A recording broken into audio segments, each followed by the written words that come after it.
Good morning all of you. पिछले की कक्षा में हम लोग किंगडम प्रोटिस्टा के बारे में पढ़े थे और आज हम लोग किंगडम फंगी के बारे में पढ़ेंगे। तो जो फंगी होता है वो non green multi cellular plants होता है। Fungi are non green multi cellular plant, they lack chlorophyll और इनमें क्लोरोफिल की कमी होती है या क्लोरोफिल नहीं पाया जाता है। They can not make their own food and are heterotrophs in nature. They can not make their food, ये अपने भोजन को नहीं बनाते हैं और ये दूसरे पर निर्भर होते हैं प्रकृति में। दे शो आइदर पैरासाइटिक और सेप्रोफाइटिक मोड इन न्यूट्रिशन। ये या तो पैरासाइटिक होते हैं अर्थात परजीवी होते हैं और द सेप्रोफाइटिक या मृतोपजीवी होते हैं या मरे हुए जीवों से अपने भोजन को लेते हैं। फंगी में भी यूनिसेलुलर, मल्टीसेलुलर और फिलामेंटस। जो फंगी होता है ये यूनिसेलुलर भी होता है, मल्टीसेलुलर भी होता है या फिर फिलामेंटस होता है, depending on the shape of their fungus. They are 3 types. कह रहा फंगस के शेप के आधार पर इनके 3 भाग होते हैं, यानी फंगी के शेप आकार के आधार पर 3 भागों में बांटा गया है। Thread like fungi, bread mould, club fungi, mushrooms and the sac fungi yeast. Sac मतलब होता है कि पैकेट। तो इस प्रकार आकार के आधार पर देखा जाए तो फंगी जो होता है 3 प्रकार के होता है। सबसे पहले हम ब्रेड मोल्ड की बात करेंगे। तो bread mould is the multi cellular fungus. Bread mould multi cellular fungus होता है। It appears as the cottony white mass on the rotten breed.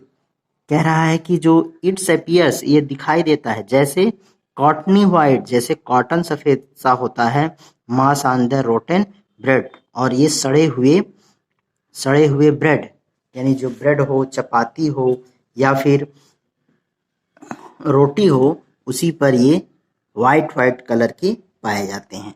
These are thread like filamentous. ये थ्रीड लाइक होते हैं, धागे जैसे होते हैं, कॉल्ड हाइपी, और इनको क्या कहा जाता है? हाइफी। यानी जब ये थ्रीड लाइक होते हैं तो इनको हाइफी कहा जाता है।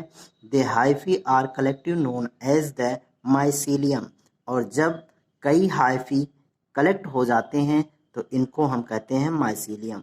Mostly the hyphae grow on the surface of the rotten food material. कह रहा है जो अधिकांशतः हाइफी होते हैं वो रोटेन मतलब सड़े हुए या खराब हुए फूड मटेरियल के ऊपर पाए जाते हैं। इट में भी चपाती, ब्रेड और चीज। ये चपाती के ऊपर अर्थात रोटी के ऊपर भी, ब्रेड के ऊपर या फिर चीज पनीर के ऊपर भी पाए जा सकते हैं। Some hyphae grow downwards as root. कुछ हाइफी ऐसे होते हैं जो डाउनवर्ड्स रूट ग्रो करते हैं, यानी नीचे की तरफ वृद्धि करते हैं। These hyphae called the rhizoids. ऐसे हाइफियों को हम राइजोइड्स कहते हैं। Some hyphae grow upward and are called the स्पोरेंजियोफोर्स।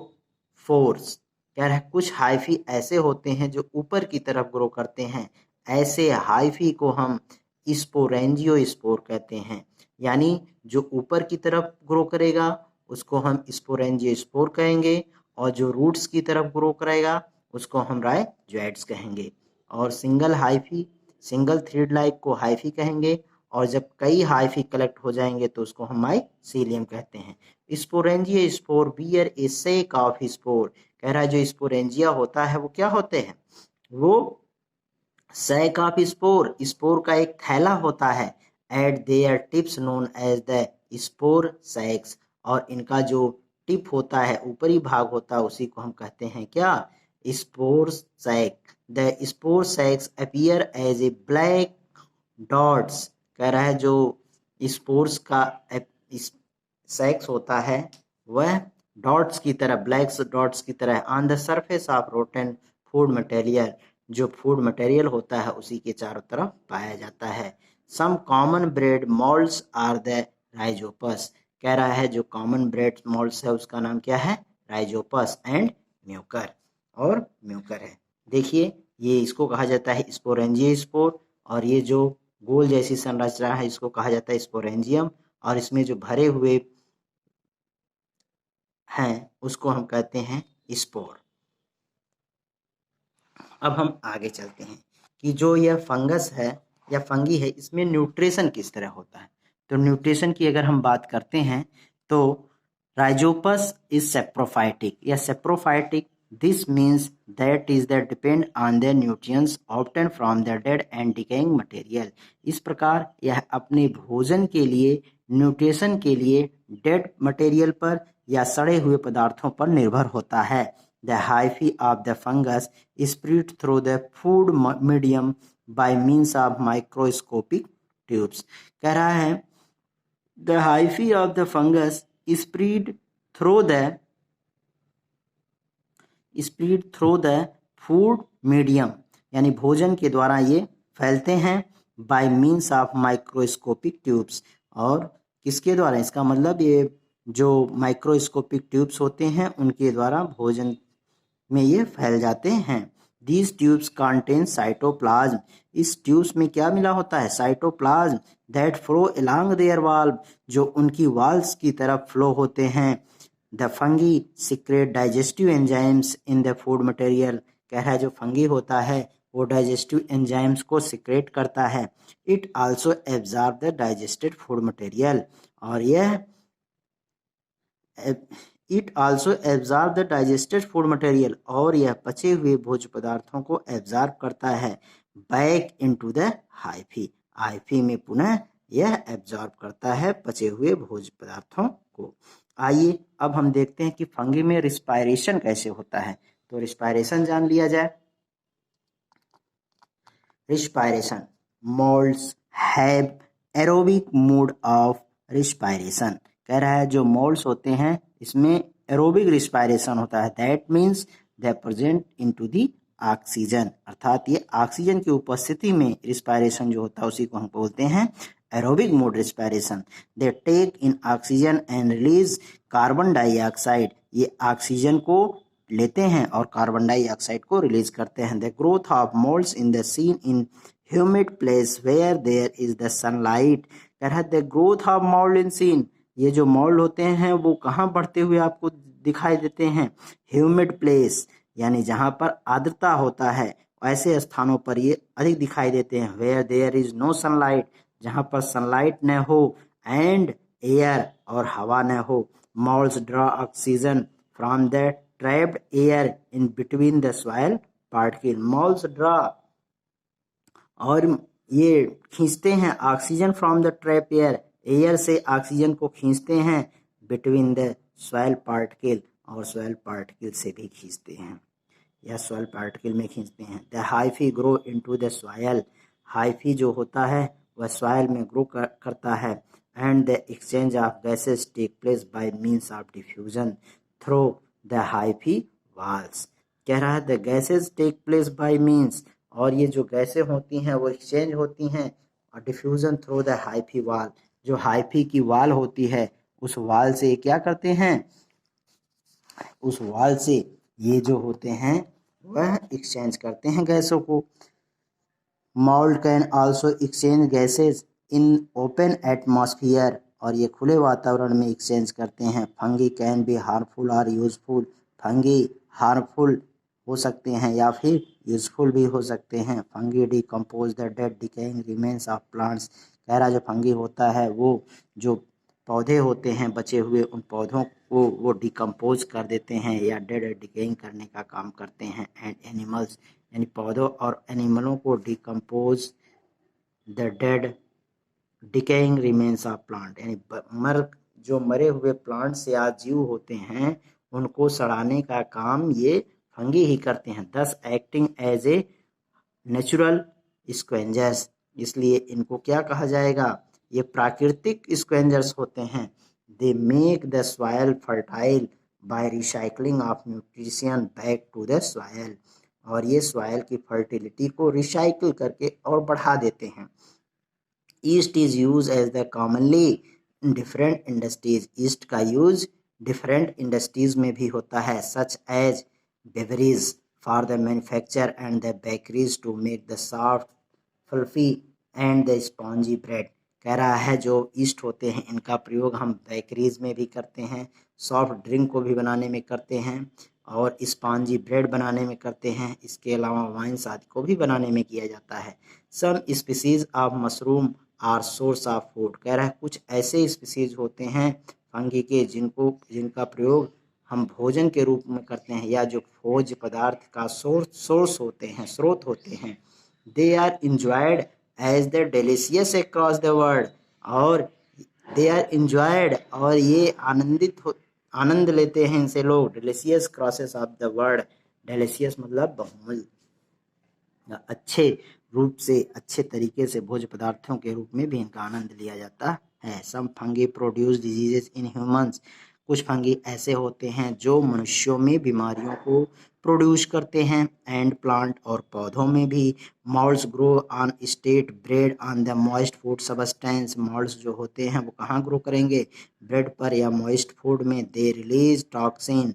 वो क्या रिलीज करते हैं? टॉक्सिन को रिलीज करते हैं। Which is ingested can causes food poisoning. जिसके कारण क्या हो जाता है? फूड पॉइजनिंग हो जाता है। Several fungi such as the Aspergillus, niger, Trichophyton etc causes the diseases such as the aspergillus, ringworm etc in humans। कह रहा है एस्परजिलस और रिंगवर्म भी ये बीमारियों को फैलाते हैं।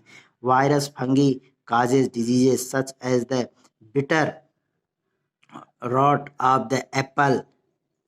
कह रहा फंगी के कारण यानी वेरियस फंगी के कारण, अलग अलग फंगी के कारण अलग अलग बीमारियां भी होती हैं। Early blight and the potato in plant. कह रहा है अर्ली ब्लाइट ऑफ पोटैटो यह प्लांट में होता है। बिटर रूट ऑफ एप्पल, ये बिटर रूट जो होता है किस में होता है बीमारी? एप्पल्स में होता है। इस प्रकार कुछ यहाँ बीमारियां दिया गया है और फंगस का नाम दिया गया है। जैसे एस्पारजिलस। एस्पारजिलस से कौन सी बीमारी होती है? Infection of respiratory system. हमारी जो रिस्पायरेटरी सिस्टम होती है इसको ये क्या कर देते हैं? जो रिस्पायरेटरी सिस्टम है हमारी, उस रिस्पायरेटरी सिस्टम को इन्फेक्शन का काम कर देते हैं। आई इन्फेक्शन का काम करते हैं और ईयर का। इसी प्रकार है ट्राइकोफाइटॉन। ये रिंग वार्म को यानी दांत, खुजली, ये सब को करने में या इन बीमारियों को प्रोड्यूस करने में ट्राइकोफाइटॉन जो फंगस है इनका यूज किया जाता है या ये बीमारियों को फैलाते हैं। साइटोकोकस नियोफॉर्मेंस, ये मेंटल डिसऑर्डर यानी दिमागी डिसऑर्डर होने पर के लिए ये उत्तरदायी होते हैं। कोलेस्ट्रीडियम कैलेक्ट्रोट्रियम ग्लोइसो स्पोराइडिस, ये बिटर रूट ऑफ एप्पल, ये जो सेब होता है उसमें बिटर रोग फैलाने के लिए होते हैं। Alternaria solani early blight of potato, potato के लिए में ये बीमारी को फैलाते हैं। और अस्टिलैगो नोडा, ये लूज समट ऑफ वीट, यानी ये जो आपकी वीट होती है वीट में बीमारी के लिए उत्तरदायी होते हैं। अब आपका चलेगा किंगडम प्लांट। आप लोगों को समझ में आ रहा होगा ऐसा हम उम्मीद करते हैं। अब हम आगे चलते हैं, पढ़ेंगे किंगडम प्लांट। किंगडम प्लांटी का अर्थ होता है यानी प्लांटों के बारे में हम स्टडी करेंगे। Plant include the multicellular organism. Plant जो होते हैं मल्टीसेलुलर ऑर्गेनिज्म होते हैं except for some primitive relatives of algae. लेकिन कुछ प्रिमेटिव जो एल्गी हैं उनको छोड़ करके और जितने भी प्लांट्स होते हैं सब क्या होते हैं? मल्टीसेलुलर होते हैं। दे आर यूकैरियोट्स, वो क्या होते हैं? यूकैरियोट्स होते हैं। That is their each cell has a nucleus, ये यूकैरियोटिक होने के साथ साथ इनमें nucleus and membrane bound the cellular organelles, और इनके जितने भी सेल ऑर्गेनेल्स होते हैं, कोशिकांग होते हैं, उन कोशिकांग के चारों तरफ कोशिका झिल्ली पाई जाती है। Cellulose containing cell wall occurs the around the cell. कह रहा है सेलुलोज जो होता है वह सेल वॉल के चारों तरफ पाया जाता है। A mature plant commonly possesses a single large central vacuole bound by the tonoplast। कह रहा है एक मेच्योर जो प्लांट होता है उस प्लांट में लार्ज सेंट्रल वैक्यूल पाया जाता है, बड़ा सेंट्रल यानी केंद्रीय रिक्तिका पाई जाती है, बाउंड बाय टोनोप्लास्ट मेम्ब्रेन, और वह किस एक है उसके चारों तरफ मेम्ब्रेन पाई जाती है और उस मेम्ब्रेन को कहा जाता है tonoplast. Reverse food of plant is the starch as and lipid. कह रहा है रिवर्स फूड प्लांट, कह रहा है कुछ ऐसे प्लांट्स होते हैं जो फूड का काम करते हैं या भोजन देते हैं जिनसे हमें स्टार्च और लिपिड यानी ऑयल या फैट प्राप्त होता है। Starch means starch and lipid, lipid भी एक प्रकार का फैट या ऑयल होता है। स्टार्च मीन्स मंड होता है। इन all plant cell occurs the double membrane covered cell organelles। कह रहा है इन all plant cell, सभी जो प्लांट की कोशिकाएं पाई जाती हैं उनके चारों तरफ डबल सेल मेम्ब्रेन पाई जाती है कॉल्ड प्लास्टिड, और उनको हम कहते हैं plastid. Some plastid process photosynthetic, कुछ प्लास्टिक ऐसे होते हैं जिसमें फोटोसिंथेसिस पाया जाता है। पिगमेंट क्लोरोफिल, और फोटोसिंथेटिक जो पिगमेंट है वो उस पिगमेंट को हम कहते हैं क्या, chlorophyll. They are called the chloroplast, और हम उन्हें वे क्लोरोप्लास्ट कहलाते हैं। यानी जितने भी ग्रीन प्लांट्स होते हैं उनमें क्लोरोफिल पाया जाता है और वह क्लोरोफिल एक प्रकार का पिगमेंट होता है। Nutrition of plant is autotrophic types with the help of the chlorophyll present in the chloroplast plant able to perform the photosynthesis. कह रहा है कि जो इसमें प्लांट में न्यूट्रिशन की क्रिया होती है, यह न्यूट्रिशन की क्रिया क्लोरोफिल पाए जाने के कारण ये स्वतः अपने भोजन को बनाते हैं, सेल्फ बनाते हैं, इसीलिए इनको ऑटोट्रॉप कहा जाता है और ये फोटोसिंथेसिस प्रोसेस से ही अपने भोजन को बनाते हैं। Growth of plant is the generally definite due to the presence of the growing point. कह रहा है growth of plant generally indefinite, कह रहा है कि जो प्लांट की ग्रोथ होती है वह क्या होती है, इनडिफिनिट होती है, निश्चित होती है, due to the presence of growing plant, बढ़ते हुए प्लांट में ये उपस्थित होते हैं। Body form of the plant is the irregular, इनकी बॉडी क्या होती है, इरेगुलर होती है, due to the presence of branches, branch के पाए जाने के कारण इनका जो आकार होता है, शेप होता है, वो इरेगुलर होता है। अब हम बात करेंगे एक, देखिए कुछ एक्वेटिक प्लांट हैं, इनका आकार अलग है, कुछ डेजर्ट में पाए जाने वाले प्लांट हैं, इनका शेप अलग है, कुछ माउंटेनियस प्लांट है, उनका अलग है। तो डिफरेंट टाइप्स ऑफ प्लांट पाए जाते हैं। आइए अब हम लोग पढ़ते हैं लास्ट किंगडम एनिमेलिया। तो किंगडम एनिमेलिया क्या होता है, animals have wall less eukaryotic cell. कह रहा है एनिमल जो होते हैं वो क्या रखते हैं, यूकैरियोटिक सेल रखते हैं। Animals heterotrophic nutrition in holozoic type, कह रहा है जो एनिमल्स होते हैं इनका न्यूट्रिशन कैसा होता है, हेटेरोट्रॉपिक होता है, जिन्हें हम हेलोजोइक कहते हैं। An internal alimentary canal is present for the extra cellular or the intracellular digestion and absorption of food in most animal. कह रहा है जितने भी एनिमल्स पाए जाते हैं सभी में एलिमेंट्री कैनाल पाई जाती है, उपस्थित होती है, for the extra cellular or intra cellular digestion, जो हमारे अंदर भोजन का डाइजेशन करता है और एब्जॉर्प्शन का भी काम करता है। इन मोस्ट एनिमल, अधिकांश एनिमल में ये पाए जाते हैं। Digestion is the intracellular in primitive animals, कह रहा है जो प्रिमेटिव एनिमल्स होते हैं उनमें इंट्रासेलुलर डाइजेशन होता है। In undigested matter is thrown out, और जो अनडाइजेस्टेड सबस्टेंस होता है वो बाहर निकाल दिया जाता है। ग्रोथ ऑफ एनिमल, कह रहा है जो ग्रोथ ऑफ एनिमल होता है यानी पौधों में जो वृद्धि होती है, एनिमल इन लिमिटेड, वह लिमिट होता है, सीमित होता है, and stop after reaching maturity, और जैसे ही मैच्योरिटी आ जाती है तो इनमें ग्रोथ होना बंद हो जाता है।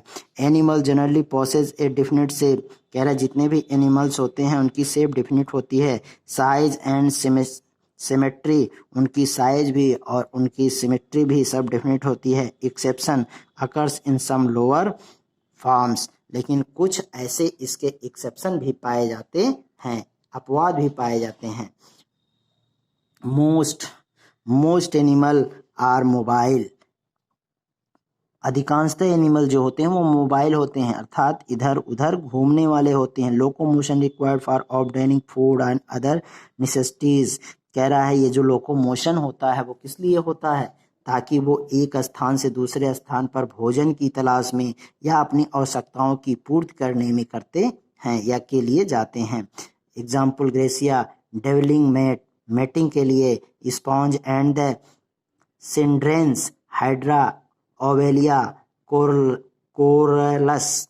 हाउएवर मोर मोबाइल, ये जो हाइड्रा है, ओवेलिया है और कोरलस है, ये अधिकांशतः क्या होते हैं, ज़्यादा मोबाइल होते हैं।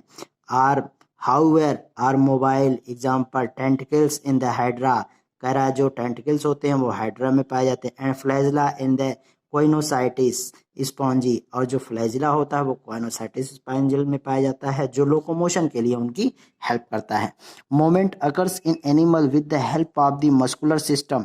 कह रहा है जो moment occurs animals, moment means होता है घूमना, यानी जो एनिमल्स एक स्थान पर पाए जाते हैं उनको चलने के लिए, घूमने के लिए, मूव करने के लिए the help the muscular system, उसमें मस्कुलर सिस्टम डेवलप होता है या मस्कुलर सिस्टम की सहायता से ये घूमते हैं। Information is conveyed to the different part of the body by the nervous system which also provide the stimulus to muscles and the contraction। और इनमें मांसपेशियों में न्यूरॉन्स सिस्टम पाए जाते हैं इनकी बॉडी में, जिससे ये क्या करते हैं, स्टिमुलस करते हैं, यानी provide to stimulus to muscles for contraction, जिससे ये आसानी से कॉन्ट्रैक्शन कर सकते हैं, चल सकते हैं, घूम सकते हैं। Animal have the organisation of cellular tissue. कह रहा है जो animal have organisation of cellular tissue organ and organ system level. कह रहा है जो एनिमल्स होते हैं वो कैसे ऑर्गेनाइज होते हैं, पहले सेल, सेल से फिर टिश्यू बनते हैं, फिर ऑर्गन्स बनते हैं, फिर ऑर्गन सिस्टम बनता है। इस प्रकार आप देखेंगे कि अलग अलग प्रकार के जो एनिमल्स होते हैं उनमें सेलुलर सिस्टम के द्वारा ऑर्गेनाइजेशन की क्रिया होती है और वो नए इंडिविजुअल्स के रूप में हमारे सामने आते हैं। इस प्रकार देखिए फ्रॉग, फ्रॉग मीन्स मेढक, मेढक का देखिए शेप, साइज सब अलग है। शार्क ये मछली है, इसका भी रंग रूप आकार अलग है। स्पॉन्ज, ये स्पॉन्ज है, इसका भी, ये जो समुद्रों में पाया जाता है इसका भी रंग रूप आकार अलग अलग होते हैं, यानी कि इनकी लिमिटेशन कोई निश्चित नहीं होती है, जबकि जो प्लांट होते हैं वो भी अनिश्चित होते हैं। लेकिन ये सब क्या होते हैं, इनकी जो लिमिटेशन होती है निश्चित होती है। एक निश्चित समय के बाद ये तना ग्रो करेंगे, यानी जैसे ही मेच्योरिटी पा जाते हैं इनमें अस्थायित्व आ जाता है। तो इस प्रकार आपका प्लांट किंगडम चैप्टर समाप्त हुआ। अब इसका जो ट्रू फॉल्स है आप लोग करेंगे और जो नहीं समझ में आएगा आप लोग पूछेंगे, और क्वेश्चन आंसर मैं आप लोगों को PDF के रूप में प्रोवाइड करा दूंगा। अब आपका 2 चैप्टर बायो का कंप्लीट हो गया है और 2 चैप्टर केमिस्ट्री का भी कंप्लीट हो गया है। आप वीडियो को बार बार देखिएगा और जो नहीं समझ में आएगा हमसे पूछिएगा। थैंक्स।